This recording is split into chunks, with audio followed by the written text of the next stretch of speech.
नमस्कार दोस्तों, राधे राधे, जय श्री कृष्णा। स्वागत है आपका अपने ही ज्योतिष तत्वांग यूट्यूब चैनल पर। दोस्तों, आज हम बात करेंगे वास्तु के अनुसार अपने घर में पूजा घर का निर्माण कैसे करें। जी हाँ दोस्तों, पूजा घर का निर्माण करते समय वास्तु का विशेष ध्यान रखना चाहिए, क्योंकि पूजा घर ही एक ऐसा घर होता है जहाँ से हमारे पूरे घर को पॉजिटिव एनर्जी प्राप्त होती है। इसलिए पूजा घर का निर्माण करते समय हमको पूजा घर के वास्तु पर विशेष विचार करना चाहिए, क्योंकि पूजा घर का यदि वास्तु खराब हुआ तो आपको अनेक प्रकार की समस्याएं आती रहेंगी। इसलिए आप पूजा घर का निर्माण करने से पहले अपने घर में वास्तु का विचार अवश्य करें। आज हम इस वीडियो में बात करेंगे वास्तु शास्त्र के अनुसार पूजा घर हम कैसे और किधर निर्माण करें। पूजा घर में किस प्रकार की मूर्तियां हमको रखनी चाहिए या किस प्रकार की नहीं रखनी चाहिए, उनका साइज क्या होना चाहिए जो हम अपने पूजा घर में रख सकें। पूजा घर का क्या आकार होना चाहिए, घर में अपने पूर्वजों की तस्वीर या फिर मूर्ति किधर रखें। हम अपने पूजा घर में अपने पूर्वजों की तस्वीर रख सकते हैं या फिर नहीं रख सकते हैं। यदि नहीं रख सकते तो क्यों नहीं रख सकते, इस बात में हम आज विचार करेंगे। तो आइए प्रारंभ करते हैं। सबसे पहले बात करते हैं पूजा घर हमको अपने घर में किस दिशा में बनाना चाहिए। तो देखिए, सबसे पहले पूजा घर के लिए जो स्थान निर्धारित है वास्तु शास्त्र के अनुसार, वह स्थान सर्वोत्तम स्थान जो होता है पूजा घर के लिए वह होता है ईशान कोण।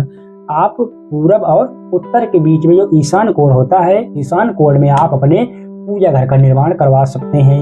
यदि आपके किसी भी प्रकार से जगह का अभाव हो रहा है, आप ईशान कोण पर नहीं कर सकते, तो यह आप पूरब या फिर मध्य उत्तर में भी कर सकते हैं। लेकिन आपके लिए जो सर्वोत्तम स्थान रहेगा वह रहेगा ईशान कोण।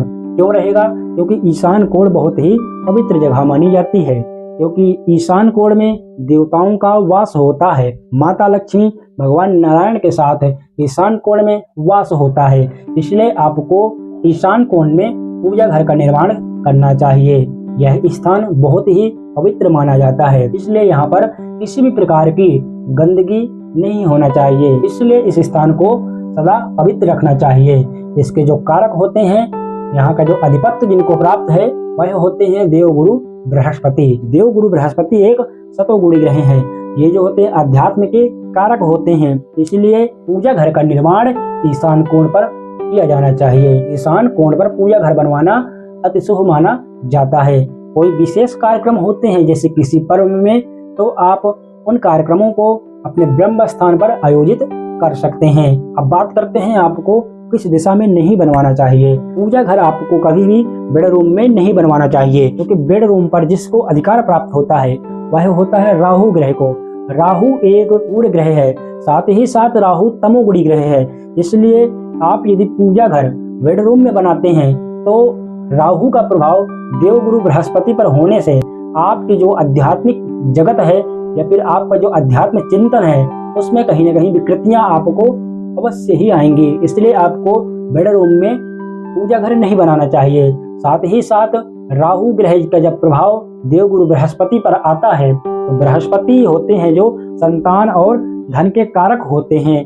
तो बेडरूम में पूजा घर बनाने से राहु का प्रभाव बृहस्पति पर आएगा।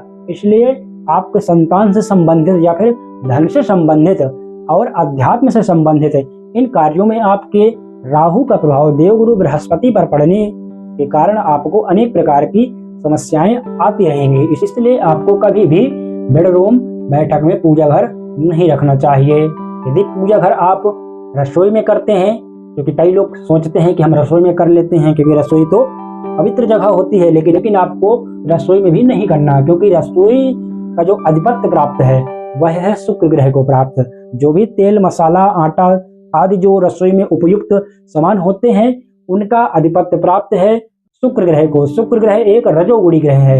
इसलिए शुक्र का प्रभाव जब देवगुरु बृहस्पति पर आएगा वह भी आपके लिए कहीं ना कहीं सतोगुण में रुकावट देगा। इसलिए आपको पूजा घर का निर्माण अपने रसोई में भी नहीं कर सकते हैं। पूजा घर की दीवार किसी भी प्रकार से टॉयलेट बाथरूम आदि की दीवारों से स्पर्श नहीं होना चाहिए। पूजा घर में जो दरवाजे हो वो 2 दरवाजे होना चाहिए, यानी कि सिंगल गेट का नहीं होना चाहिए, डबल गेट का होना चाहिए, और वो गेट अंदर के लिए खुलना चाहिए।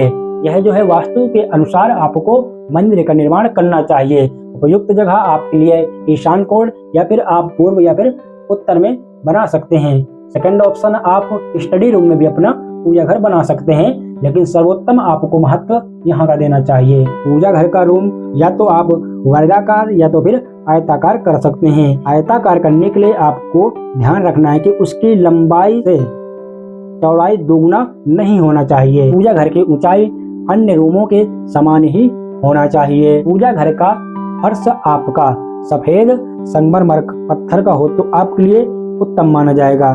दीवारों के कलर की बात की जाए तो आप अपने पूजा घर के दीवारों का कलर सफेद या फिर हल्का पीला या फिर हल्का नीला कर सकते हैं, यह आपके लिए उत्तम माना जाएगा।